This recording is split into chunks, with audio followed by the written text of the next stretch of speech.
how are you today? It's Blue and Alan is here, and we're going to make some bread today. We're practicing safe distancing. We've already recorded one session, but we were like this close to one another, and we just decided it wasn't right. So we've re-recorded. So Alan is over there, I'm here, and we're gonna do this again.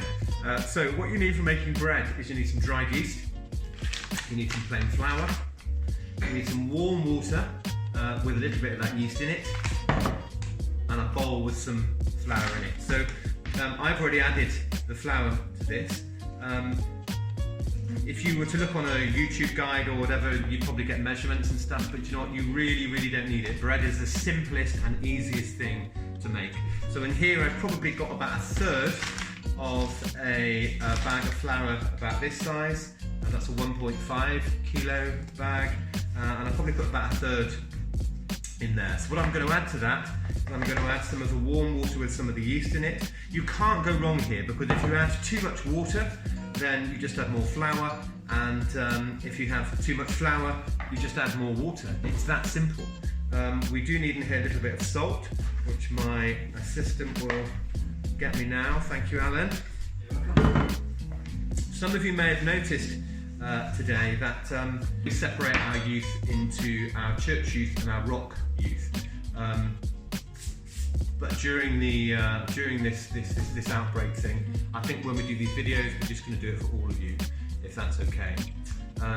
So this is for making bread, and it's interesting that in church actually this Sunday there is communion. It will be live online on the church YouTube channel.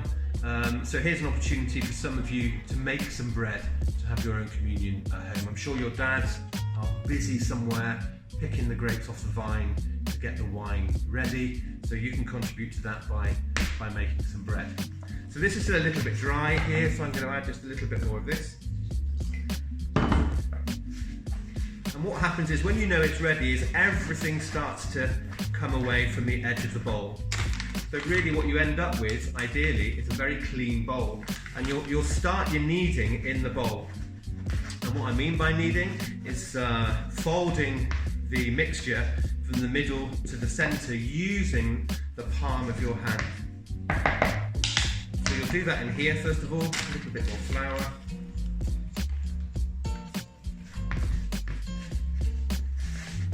And what I mean by a clean bowl is, as those ingredients come together, you should have a bowl that's pretty clean-ish, like that. So this is the pain in the bum bit really, and you have to knead it for about 4 or 5 minutes. So you're folding from the middle, from the end to the middle, sorry, and just doing it like that. You might find it might get a bit sticky, because obviously you're finally bringing those ingredients together, and so you might need to add a little bit more flour or a little bit more water, depending, but you'll definitely need a little bit of flour on the base.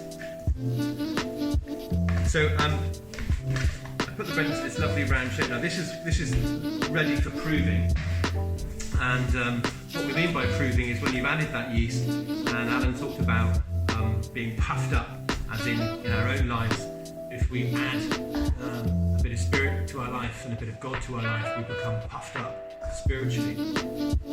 So what we're expecting here is to put this into a warm environment for about 10 minutes, just to puff up. So here's one I made earlier, and as you can see, this one is now a lot bigger than this one. It's about twice the size, so that's ready. So we're going to get this one out. Don't worry if it sticks a bit, that's kind of normal. We're going to put that on there. We're going to put this one in to prove. The way we're proving, by the way, is we're fortunate to have 2 ovens here, and one of the ovens I've set to about 160, 170, and the other one's on about 50. The one for about 50, I'm using that to prove the bread, so I'm going to put that back in. There are 2 stages of proving, so this is the second stage. We've had the first stage, so we're just going to add a little bit more flour, and again it needs to be kneaded for about another 2 or 3 minutes again. At this point you can decide what you're going to do with your bread. You can either make a long baguette by rolling it out. You could make smaller rolls for your soup or your sandwiches, or you can put it into a roasting tin for your loaf. You haven't even got to put it into a roasting tin for a loaf. You can have what's called flatbread. But this way, you need to have that second. If you're having it with yeast in it, then you need to be able to do the second proof. So we're just going to make a flat loaf. And the way I do that is to bring the edges and keep folding them into the middle. And what you end up with is something that looks nice like that. Now, how you prepare your bread now will how it'll be at the end. So after this proof, we won't bring it back to the middle to re-knead it. It will just be ready for baking. So we're just going to put those very lightly, all that. So I've used water in the bread, but sometimes people use milk. So I want this really to not double in size like the first time, but I want it to probably be, I don't know, maybe a third of the size bigger. Put a tiny bit of milk on top, rub that over the top. I'm going to put that in for its second proof now. Okay, so we should be ready now for the proved loaf. You just need a couple of things now. You need a pastry brush, and you need a knife just to stab your assistant if he's not behaving in the right way. As you can see, that's gone massive. What we didn't do though, which is the stupid, we didn't put any greaseproof paper down, so we're just going to take this out. Line that tin, just get this crap. Like so.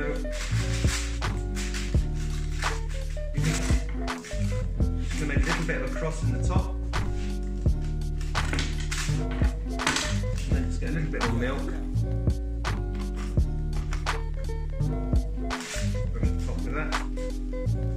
Still see that's much bigger, that's nice and puffed up, so that's kind of ready to go into the oven now, and we're going to leave it for about 15, 16, 17 minutes and check it after that, and then after that we're going to look at it every 3 or 4 minutes. So we're just eating our bread that we got out of the oven. It'll be quite heavy when you take it out. That's quite normal because you're using quite dense home ingredients. What you're kind of looking for, I'm going to taste that, as a nice hard round surface on top and nice and spongy in the middle, because it's going to stand really for about an hour, 2 hours just to cool down nicely. So in some ways the cooking process is still happening right now. So there we are, guys.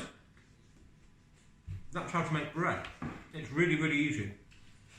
And if you need any advice during this time, then just phone me and Alan on our mobile phones.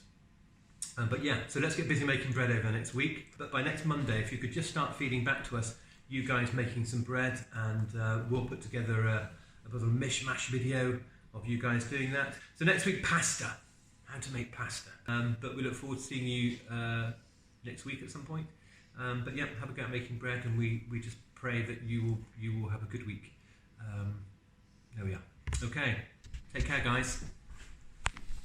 Hey guys, now remember, if you want to have a feast, all you need to do is add some yeast.